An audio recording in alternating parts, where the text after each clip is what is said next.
بسم اللہ الرحمن الرحیم۔ تمام ناظرین اور سامعین کو حسنین خان کا خلوص بھرا سلام۔ میں ہوں حسنین خان اور آپ دیکھ رہے ہیں 14 ستارے یوٹیوب چینل۔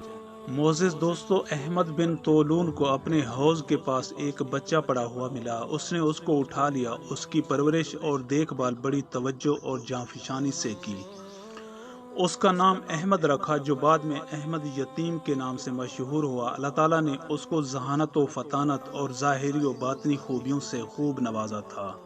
احمد بن طولون جب دنیا سے رخصت ہوا تو ابو الجیش نے احمد کو بلا کر کہا کہ میں تمہیں اپنے یہاں ایک منصب پر فائز کرنا چاہتا ہوں، لیکن میری یہ عادت ہے کہ میں کسی شخص کو کوئی ذمہ داری سپرد کرنے سے پہلے اس سے یہ عہد و پیمان لیتا ہوں کہ وہ میرے ساتھ کسی قسم کی خیانت کا ارتکاب نہیں کرے گا۔ احمد یتیم نے وعدہ کر لیا تو ابو الجیش نے اس کو اپنے مال و اسباب کا نگران اور تمام حشم و خدام کا امیر مقرر کر دیا۔ ابو الجیش احمد یتیم کا بڑا خیال رکھتا تھا۔ احمد یتیم نے بھی اپنی ایمانداری، صاف گوئی، خدمت اور دیگر اعلیٰ صلاحیتوں کے ذریعے اس کے دل کو موہ لیا تھا، یہاں تک کہ وہ اپنے گھریلو امور کے سلسلے میں بھی اس پر اعتماد کرتا تھا۔ ایک دن اس نے احمد یتیم سے کہا کہ میری فلاں باندی کے کمرے میں جاؤ اور جس جگہ میں بیٹھتا ہوں وہاں ایک موتی رکھا ہوگا، اسے لے کر آؤ۔ احمد یتیم جب اس کمرے میں داخل ہوا تو اس نے امیر ابو الجیش کی چہیتی اور خاص لونڈی کو ایک خادم کے ساتھ قابل اعتراض حالت میں پایا۔ خادم نے جب احمد یتیم کو دیکھا تو نکل بھاگا۔ لونڈی احمد یتیم کے پاس آ کر اسے بھی پیشکش کرنے لگی۔ احمد یتیم نے کہا کہ اللہ کی پناہ، میں اپنے محسن کے ساتھ خیانت نہیں کر سکتا، میں نے اس کے ساتھ عہد کر رکھا ہے۔ یہ کہہ کر اس نے موتی اٹھایا اور امیر کی خدمت میں جا کر پیش کر دیا۔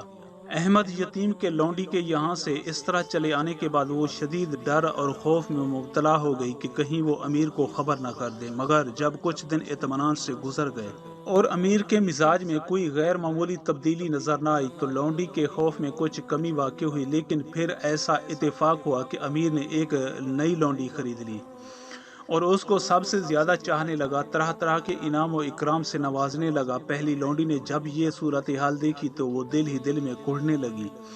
اس نے یقین کر لیا کہ ضرور احمد یتیم نے میری خیانت کا ذکر امیر سے کر دیا ہے، لہٰذا اس نے احمد یتیم سے بدلہ لینے کی ٹھان لی۔ چنانچہ ایک دن وہ روتی ہوئی امیر ابو الجیش کے پاس آئی اور دھاڑے مار مار کر کہنے لگی کہ احمد یتیم نے میری عزت سے کھیلنے کی کوشش کی ہے۔ امیر نے جب یہ سنا تو غیظ و غضب سے کانپنے لگا اور فوراً اس کو قتل کرنے کا ارادہ کر لیا، لیکن پھر کچھ سوچ کر اپنے ارادے کو مؤخر کیا۔ اپنے ایک قابل اعتماد خادم کو بلا کر کہا کہ میں ایک شخص کو سونے کا تاشت دے کر تمہارے پاس بھیجوں گا، وہ جب بھی تم سے آ کر کہے کہ اس تاشت کو مشک سے بھر دو تو تم اس کو قتل کر کے اس کا سر تاشت میں ڈھانپ کر میرے پاس لے آنا۔